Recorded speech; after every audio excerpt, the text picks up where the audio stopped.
Today on the Winning with Shopify podcast, We are really testing marketing. people ask me what's it like running a company? My normal response is no one warned me about this. But we figured that out. Tell me more. We so wanted to make a collection of reusable items that we were like, we're on a mission. And now I still, after so many years, have so much There's a stock. whole archive of strategies of how to get rid of some of that old stock. We've had some products where they're good and we can sell them out, but just don't order them again. We all learn lessons.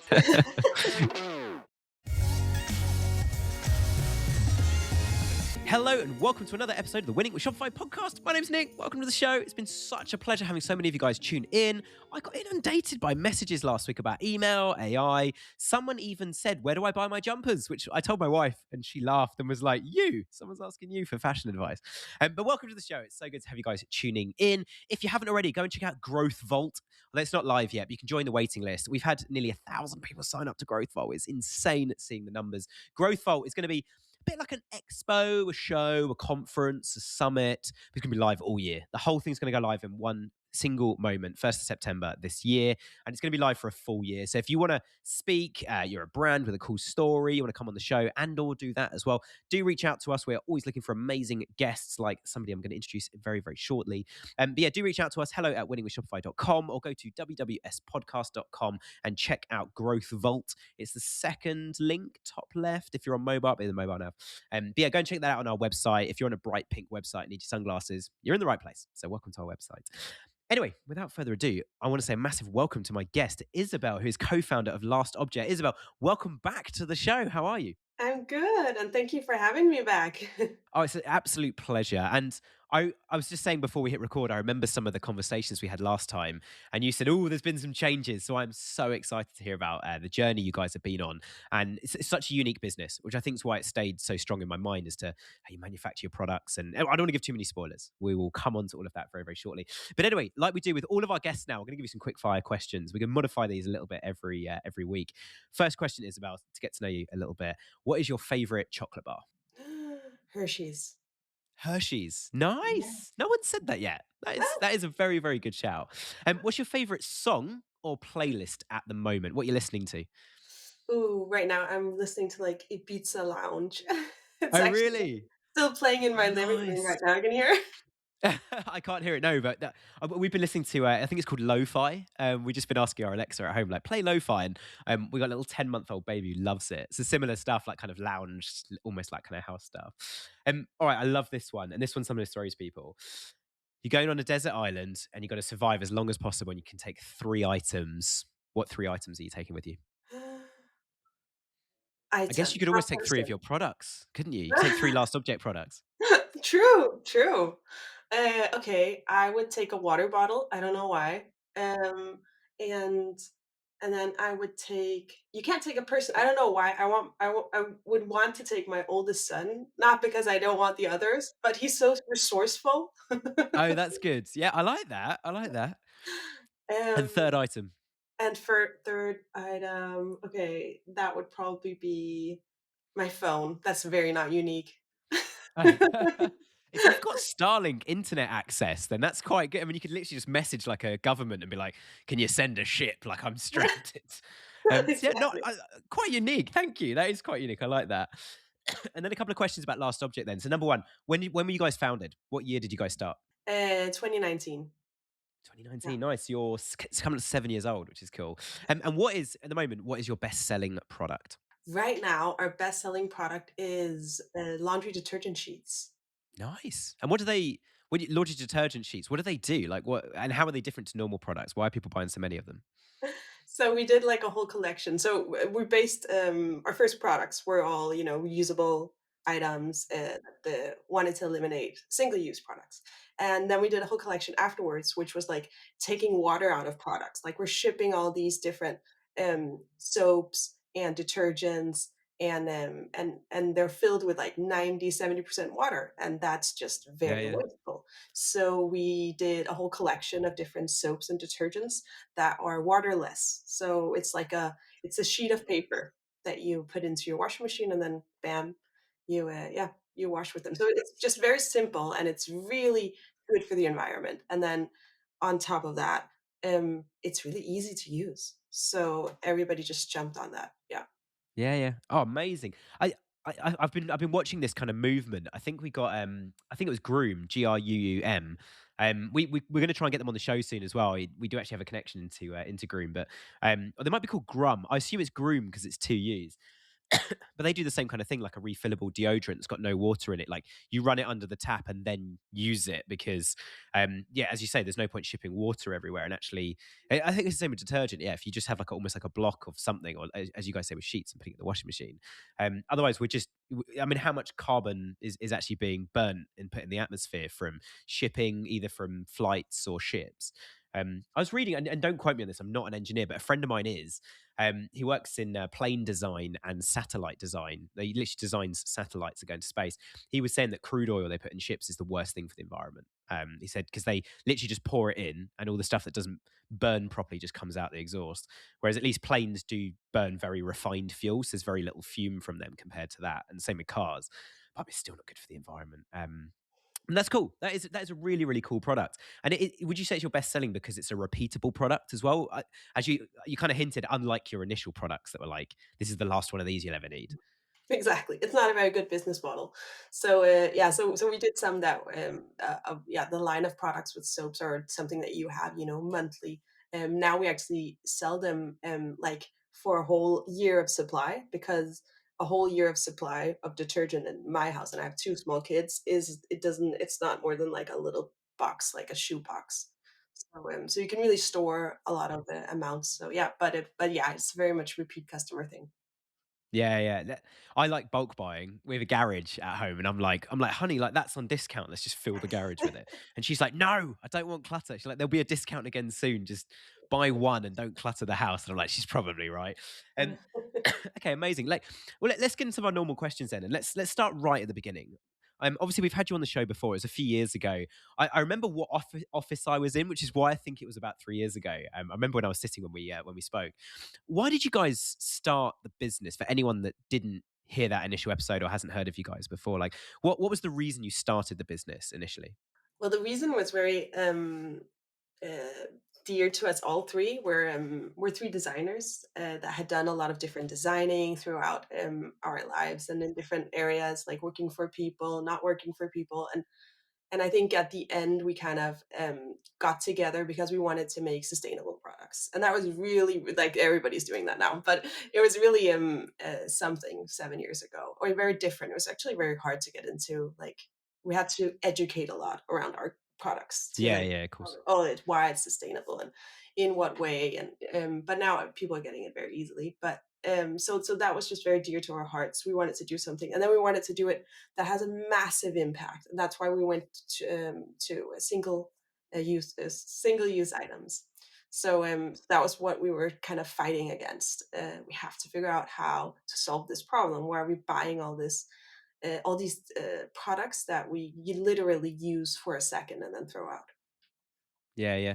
And I remember when we spoke before about where you get your materials from. Tell us more about how you get material to make your products, because I found this fascinating and it ticks so many eco boxes, like of helping the planet in the process. Yeah, yeah, because we ended up actually designing a lot of things in plastic, and that was kind of a okay. We have to do it in a really good way, so not using virgin plastic, and we researched a lot of things. We actually ended up doing corn-based boxes in the beginning, so they were made of corn, but it was a plastic, and we just found out how hard it actually is to um, get rid of that plastic again, because it needs like a specific bacteria and a specific um, temperature. And so we ended up doing ocean bound plastic. So we changed the whole collection, and then we buy up ocean bound plastic, and we also use a lot of our profits to cleaning up the ocean. So it's kind of just like a circular, really amazing, yeah, moment that kind of happened in that in doing this. So all of our plastics are ocean bound plastic. Which I love because a lot of people use recycled plastics. Yours is like Well, we've also hoovered it out the ocean initially. Sorry, I correct myself on this all the time. Hoover's a brand. We vacuumed it out of the ocean, and then reused the plastic that otherwise was just going to end up in the stomach of a fish or on a beach somewhere, and which then means any animal could be endangered or hurt by it, and all the things they let out into the water as well. So I thought that was absolutely amazing. And it's also doing something amazing because it's also putting money into these little areas where they actually have a lot of this ocean bound plastic. So you're also putting a currency on trash.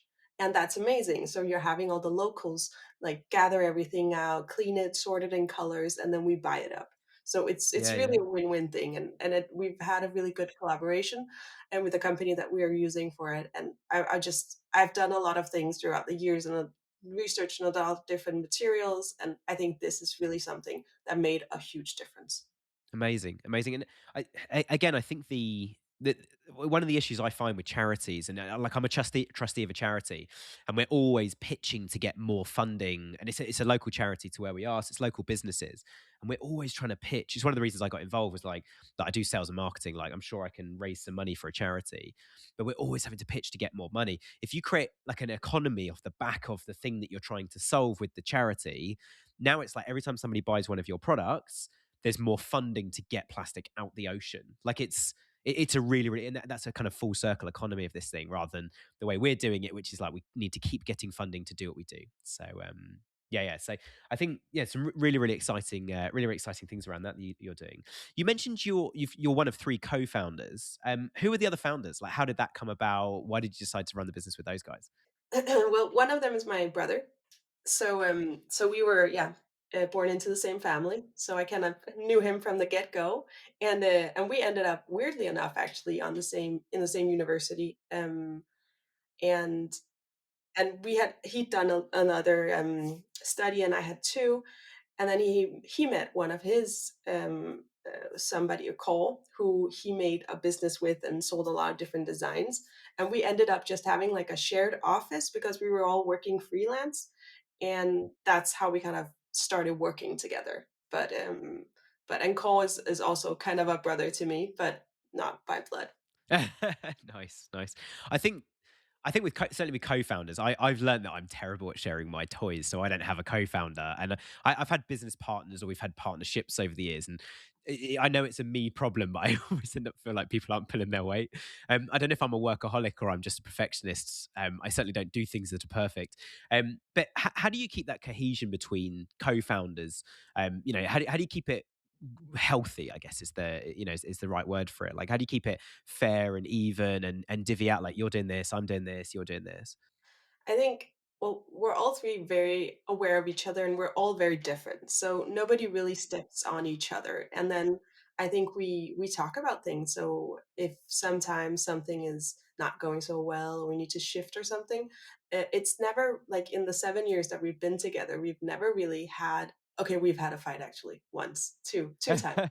But it Sometimes hasn't been you need to get it in the open sometimes I find like as long as it's healthy. But sometimes you exactly. need to just say this is on my chest and I just need to say it so you guys are Yeah. aware and you're not going to like this but it needs to be said like yeah. I remember, especially when we got investors on board, and we kind of became a proper company. We had to hire in a lot of people. That was a bit not difficult, but that was really a point where we had to like look at each other and be like, okay, I'm just going to trust that you go with that and you figure it out. And especially when so much money is between us, and time and energy, and it's our baby together. It's definitely been a little bit heated to times, but I think that in general, it's we had a good exercise, me and my brother especially, because we have to go to Sunday brunch together with our family. Yeah, yeah, of And if course. we've been like fighting all Friday, and then we have to also have the weekend together with our family, then we really have to like, yeah, Yeah. be nice and play nice. But we've kind of also grown up in a family where you do play nice. So Yeah, I which is think good. that's, yeah, that's very important. But we've just also been very lucky. I don't think I could work with that many people, and those two I can.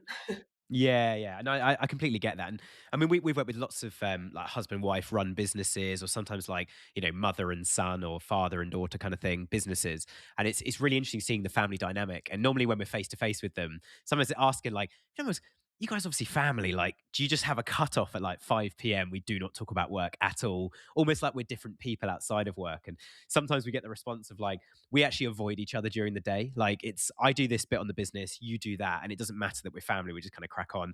Other families are much more kind of close knit. And it's like, yeah, and normally when it's husband and wife, I think, or partners, it's like, yeah, every night it's like talking about the day at work. And then it's like, let's kind of go to bed with all of that kind of out of our heads. And it's just fascinating the way different brains work and different people kind of operate, which I find fantastic. Um, a question I want to ask you, and I love the responses we get to this. I'm really, really keen to, especially for like a sort of sustainable business or business trying to support the world or people or some sort of cause. What are some of the biggest challenges you guys have faced whilst trying to be sustainable whilst turning a profit at the same time? I think turning a profit, Okay. in being sustainable, we kind of develop a line of products that we all really, um, designed well, and we used a lot of energy on materials and sourcing and that whole part of the business, and actually ending up finding out that it's actually yeah, we're not selling enough.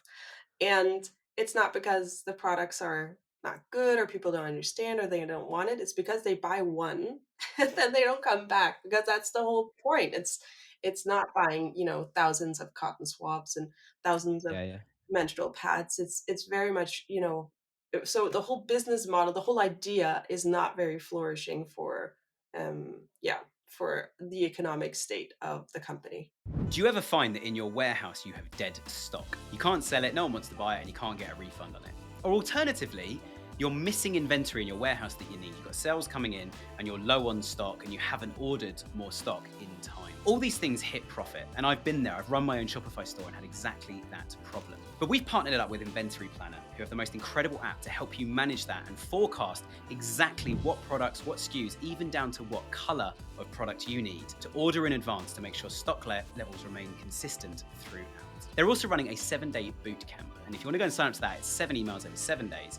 And it takes the same amount of time as your morning coffee. And in 7 days, like me, you can become an inventory management pro. Both links are in the description. Enjoy. Yeah, yeah. And so, what have you done? I mean, you mentioned the sheets earlier. Do you have more reusable products then? Like, have you guys almost like set a metric on it to say every customer now needs to buy X times from us or X products rather than before we were, I think I asked you before as well. I can't remember what the answer was, but I asked you, like, how do you grow this business? Because like, surely every customer comes in once. That's a success. And I remember you said it is a challenge, but you've obviously pivoted since we last spoke. So do you have quite a big range now of these are products that, as you said, like maybe it's once a year, but these are products that will run out that you will need to replace in a year or 2 years or 6 months, whatever that time frame is? We have seen a boost in our reusables having been on the market for 7 years now, that people are coming back and then they're buying, and they're also buying for other people and all that. And then we have this new line that I was talking about with the soaps that is much more, a return customer focused. Um, but I think for us at least, it's been really hard to figure out how to, or what kind of business we want it, because you can always, develop a line of products. I feel like with the usable products, we're kind of like, we're not going to put more into that collection. Like we did all of the things, something maybe if something comes up, but we really researched our way through having the collection that we wanted. It's about 8 products, and this is the reusable products that we'll have, that replace single-use plastics or single-use products, and and then we have the whole soap collection.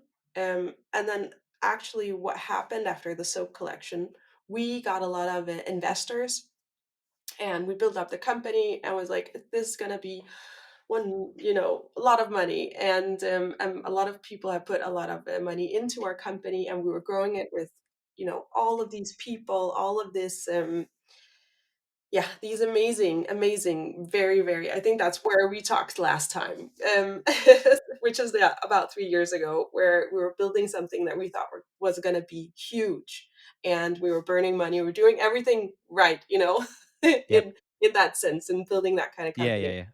yeah. Um, and then simply finding out that we're not gonna be able to sell enough reusable cotton swabs. Like, the retail that buys in bulks, and that was like really they bought in and they didn't sell enough for it, and then we got into a new chain. They didn't sell enough. They got into a new chain. We tried to do everything we could, and we had built like this amazing company with these amazing people that were so strong, and there was like not a finger you could put on the team. But the product itself, which was very yeah, was going to save the world, but it was really just not sustainable to actually yeah, get enough people to sell or to buy, Yeah, yeah, for it to grow at that size. So we had to downsize. It could definitely like the yeah, collection, yeah. everything we'd done could yeah, sustainably be run by a smaller company, but not the $1 million company that we were building. Yeah, yeah. And I think it's so hard with investment, isn't it? Because you look at the investment and go, great, if we had that investment, we can then produce more products, wider range, and then put it in more places. The hard thing, and I've helped clients before, like create a deck to get investment, and try and put in some of their like kind of economic numbers for them. And I always think there's this gap missing of like, you're asking for investment to do something you've not done before, and the investors are asking a good question, which is, how do we know it's going to work? And you kind of don't. Yeah, like it's almost like saying, "Well, give us some money and then we'll pay it back through this medium."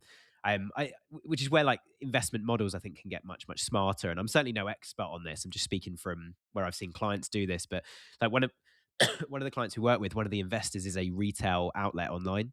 So they said, we're going to invest in your business. We'll take a small percentage. We'll give you a load of cash, and then we will sell your product through our store. And no one kind of asked the question of like, what if it doesn't sell in your store? You now own a bit of our company. You've given us some investment, which is going to cover the cost of getting product to your store, and then nobody buys it. What if it's the wrong target market, wrong audience? And yeah, in those situations now, the obvious answer is like, well, we'll just give you some stock for free and only pay us if it sells, or send it back and let's see if it sells. And it doesn't sell, well, this whole thing's kind of on ice now. Like it's we've got to find another way to do this. How do you I mean, it sounds like you've not got the investors anymore in the same sense, like you kind of changed direction a lot, but how do you manage those relationships with the investors whilst the co-founders plus all of all of the team? How do you keep like kind of everybody on the same wavelength when it comes to like, this is the strategy of the business, this is where we're going? Because they've all got slightly different it's different mentality for each person, isn't there? It's different targets, different goals. Mm. Yeah, I think, well, at that point in the company, we had a CEO, who's also a childhood friend, and he is like, I think he's the best person in the world to actually be able to manage that kind of thing. Yeah, He yeah. was so good at being a good stakeholder. He was like, calming us. We all had the same goal, like the investors and us and him and all everybody in the team just wanted this company to succeed. So everybody was putting in the hours, we're putting in the creativity, um, you know, getting down, packing if that was necessary. Like everybody was on board and was really giving it all. And he was very good. That's again like the team, the people, everything. There was nothing. It was actually the wrong product, but Yeah. everything Yeah. there made sense, and it was amazing investors we also got in. So I think, yeah, no, I feel like the goal, I feel like everything else made sense and actually was very point on. But it is just like you said, like if you make a whole machine and you put all of this effort and you build this company and then you put in the products and we could show, oh, look at this little tiny store. They're selling so much. Like, why can a giant, huge mall not sell? Yeah. The equivalent. So I think it's just very it was a it is a very niche market that we were in, and we simply just found out too late.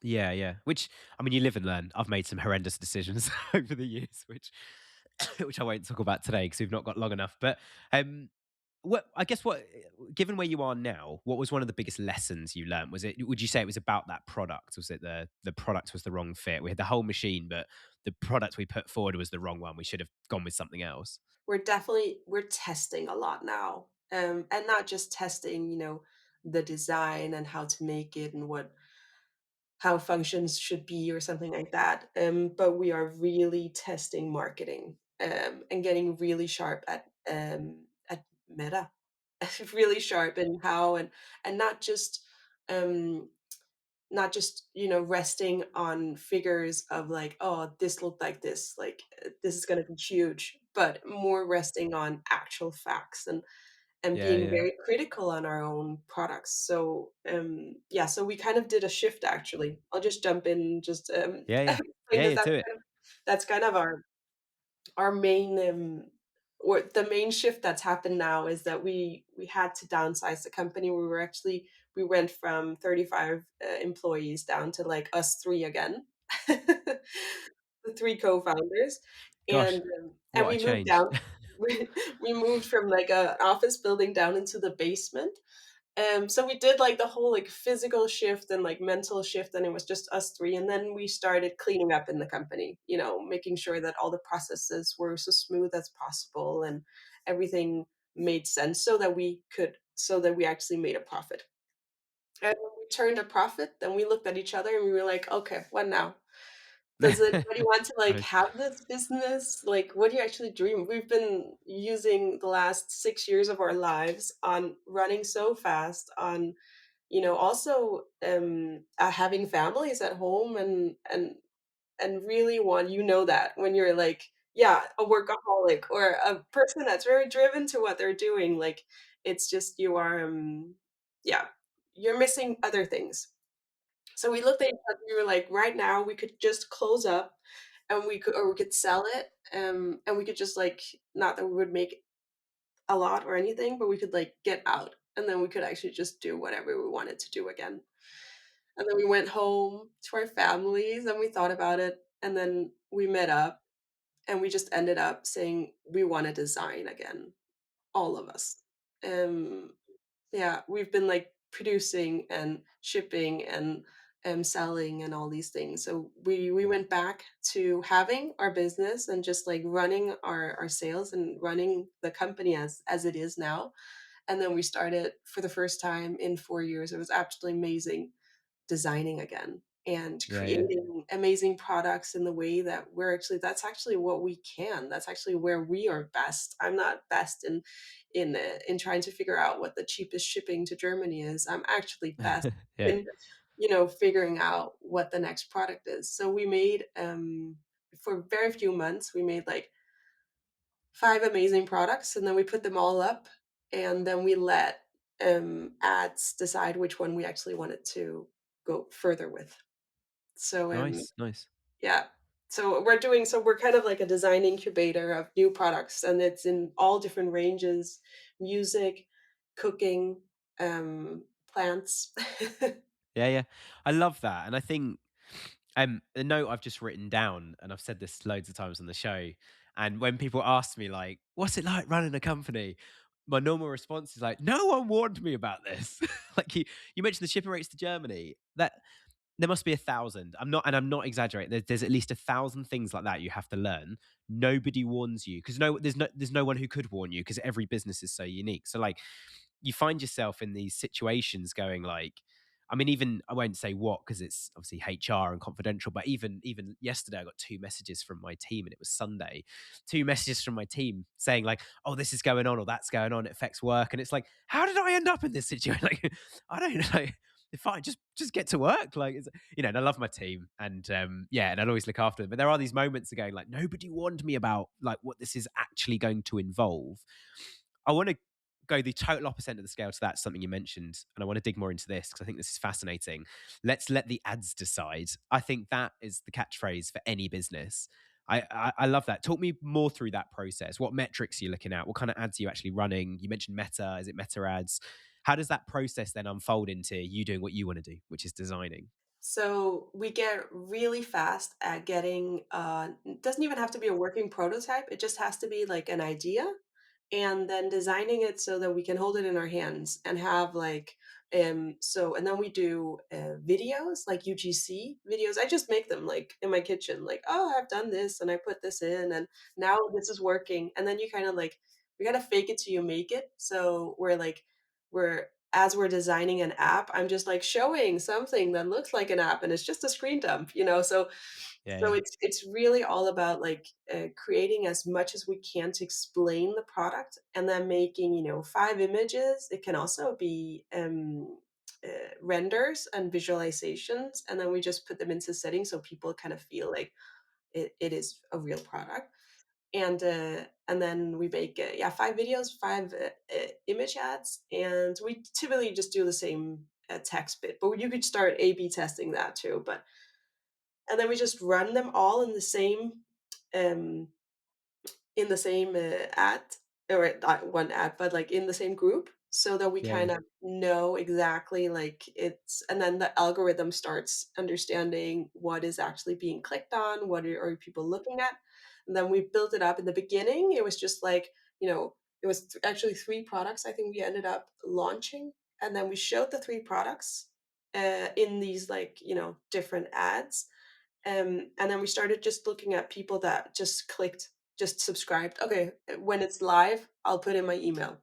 And then when we got a layer more that was like, do you want to put in $1? And then you get even more discount when it comes out.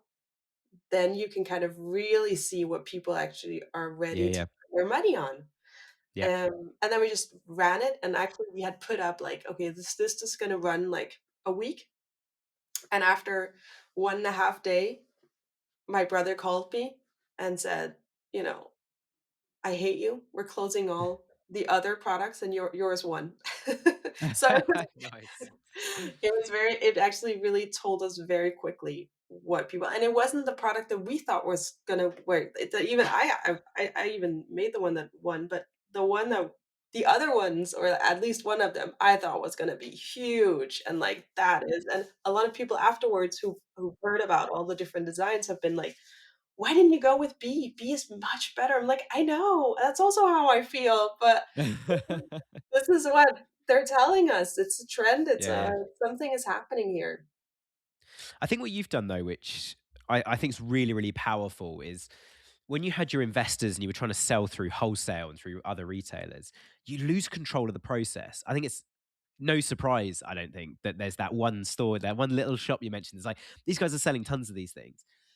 And actually, if you could go back, and hindsight's a lovely thing, but if you go back, you'd probably go, well, let's find 1,000 of those. Like, that's the business model. It works. And it's the same thing you're doing with testing now.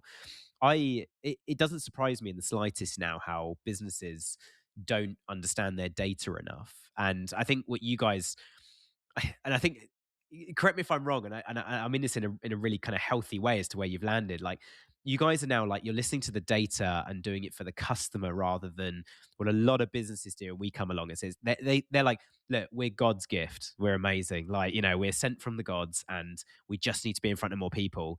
So we come in and we start turning the advertising budget up, and it's like, it's not selling. Like, we're not getting more sales here. And then we have a look and go, the only people buying from you are people looking for your name on Google. So we probably would have discovered that as part of the kind of research process initially.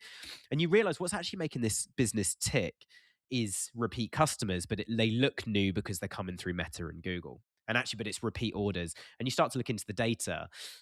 We saw a business a couple of weeks ago where we said to them, what are your top selling brands? And they listed them all.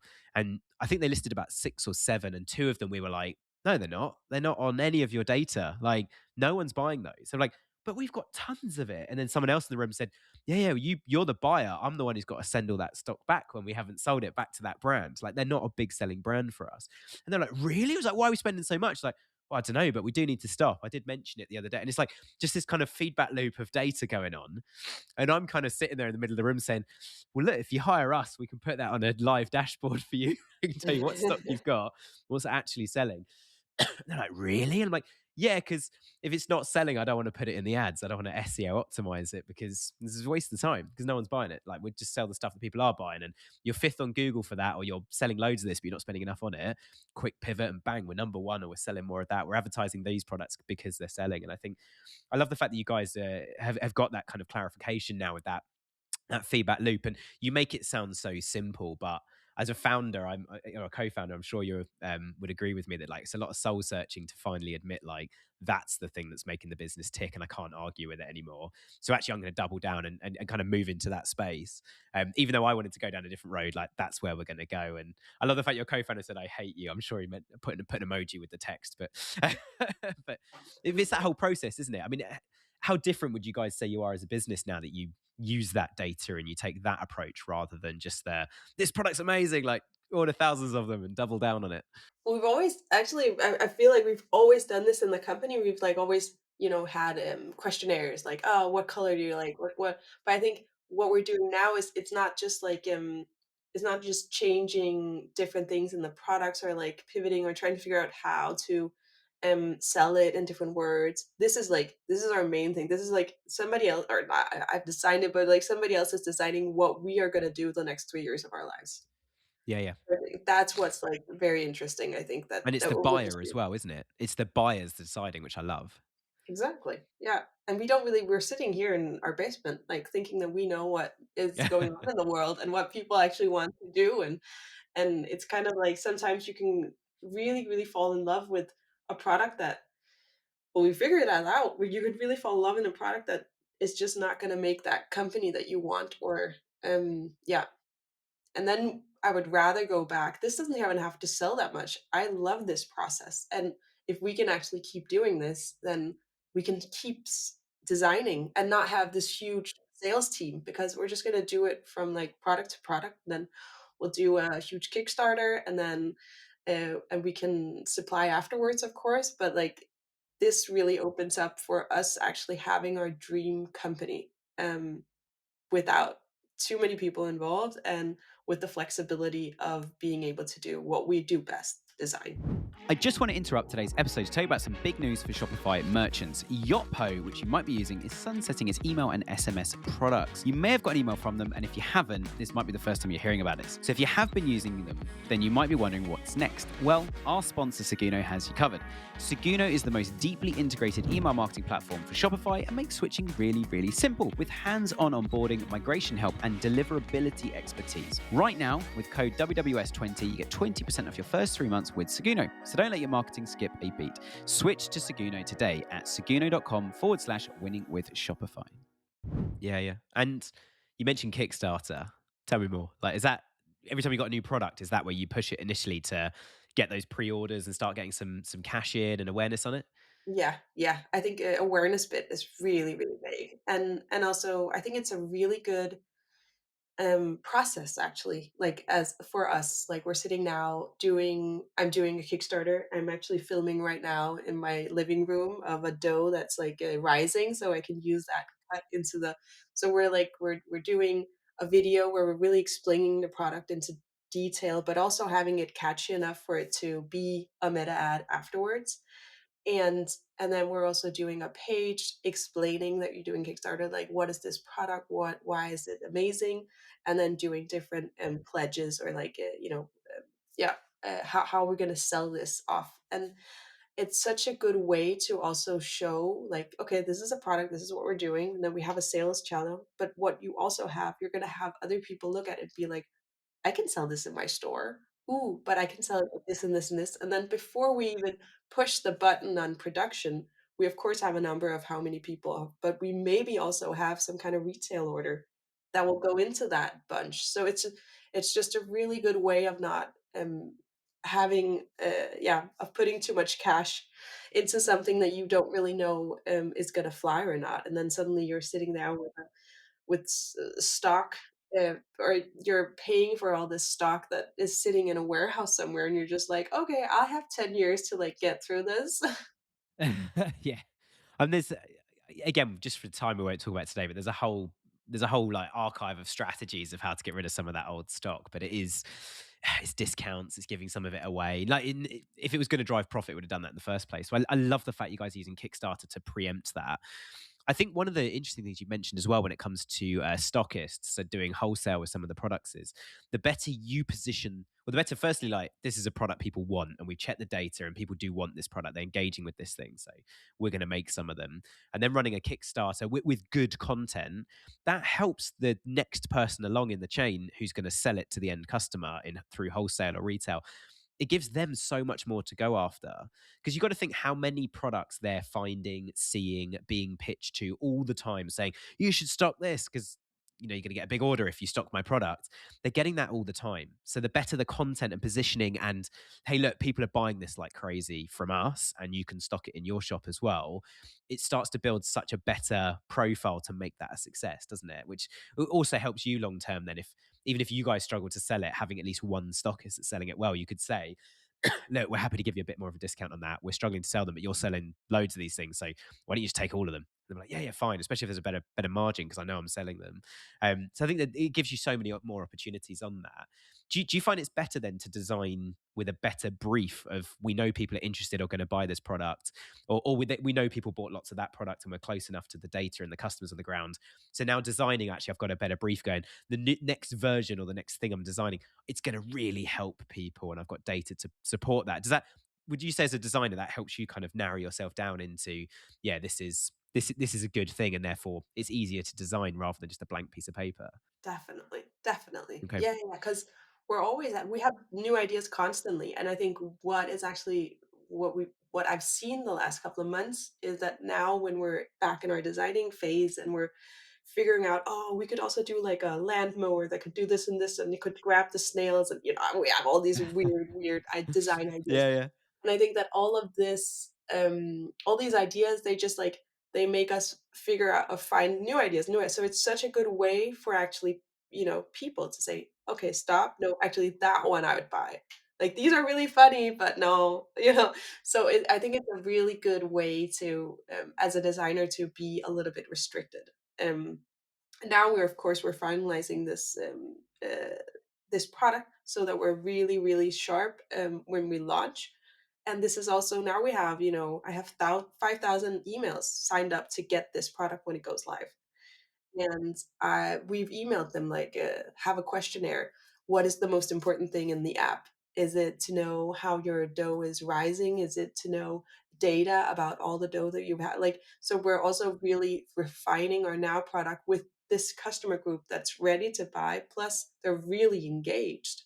Yeah, yeah. Um, And I they've helped you even make it. I mean, that's amazing. Yeah.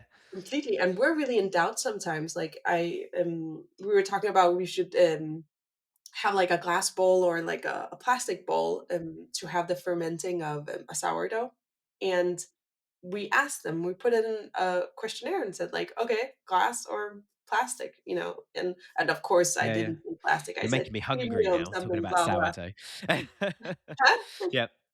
Um, I mean that yeah, I mean that's amazing, and so many businesses, successful businesses we've spoken to, they have that. And in the earlier days, they have that community, that focus group, that one-to-one relationship, and then long term, it's how do you do that with brand and actually having a brand that people feel connected to, even though you're one of like 20 million people that have bought a product from them. It's like having that connection long term. I'm going to ask you one more last question to come into land now, and you might have already covered a bit of this, but I'm really keen to see what you say to this. If you could go back and change one thing, only one thing in your journey as a business, what one thing would you change or do differently, or just totally different mindset with the knowledge you've got now? I know hindsight is a lovely thing and you can't change the past, but what would you go back and change if someone else is starting a similar journey to where you guys have been? I I would know cut there's my probably dark 10 things. We all learn lessons, but yeah. I would no, I would definitely cut my darlings earlier. Yeah. Okay. Yeah, yeah. So in the like in the beginning of some of our designs in our reusable line, there were some indications of some of our products being too expensive or not, or like it was hard to find like a market for them, and we were like we so wanted to make a collection of reusable items that we were like, we're on a mission. And now I still, after so many years, have so much stock with of some of the products because they're just price wise, and they're maybe just a bit. Some of them are some of my favorite products. So like I like Yeah, yeah. a lot of stock of them. And I think they're amazing, and we will like get through. It's not that, but it's just that it's so important to actually when you get that maybe this should be a bit, maybe we should drop this product, then you should Yeah, have yeah. dropped it 5 weeks ago. So killing your darlings, I think that's something that we should have done faster. And sunsetting Amazing. products. We've had some products where they're good and we can sell them out, but like just like don't order them again. Like sell them out and then do something new. So I think that's been really good for us to sunset, also mentally, so you don't suddenly have a company that has like 1 billion products. Yeah. Yeah, yeah. And I think from a customer point of view as well, you guys having like 80%, these are products you're already looking for, already want. We've just got a much better version. It's well priced, it's well positioned, and all the kind of boxes are ticked for the customer. And then 20% kind of, here's something you should be interested in, but it relates to all your previous things. It's not, as you say, it's not too expensive. It's in the right space. It does the right thing. I think it's amazing. Well, look, thank you so much, Isabel, for coming on the show again. We'll get you back on in 3 years and find out what's been going on then. I'm quite excited to see the journey now. I deliberately don't look up what's going on when we get people back on because I want to see what's been happening for you. If people are listening to this going, this sounds incredible, all my problems, like you're one step ahead of where we are. Like, what's the website? What are the social handles? How can people reach out? How can people follow you guys? How can people buy the products? Well, all of our products are on lastobject.com. We're now also betterobjects.com, which is going to be where we launch all our new products that aren't necessarily in the sustainability area, but can be all different kinds of products. But on Instagram, Last Object and Better Objects Instagram, it's going to be where we launch everything. So that's That's going to really be the fun stuff, is it? yeah. The wacky ideas. I love that. I love that. Well, thank you so much, Isabel. It's been great to have you. Appreciate you being so honest, so open, telling us about the journey you guys have been on. So yeah, thank you so much. Thank you. Have a good day. For everybody listening at home, I'll be back again on Tuesday with another. I've been doing these little rants recently. They're not really rants, but I've been talking about random elements from my experience of things I don't generally do. And I've had so much response from you guys being like, that's my problem. Like, can you find me someone to help with this, from design to email to what AI is doing at the moment and stuff as well. So if you want to check any of those out, they're called Tuesday Tea Break Talks. I'm British and I drink tea. Guys across the Atlantic love it. So that's why we named it that.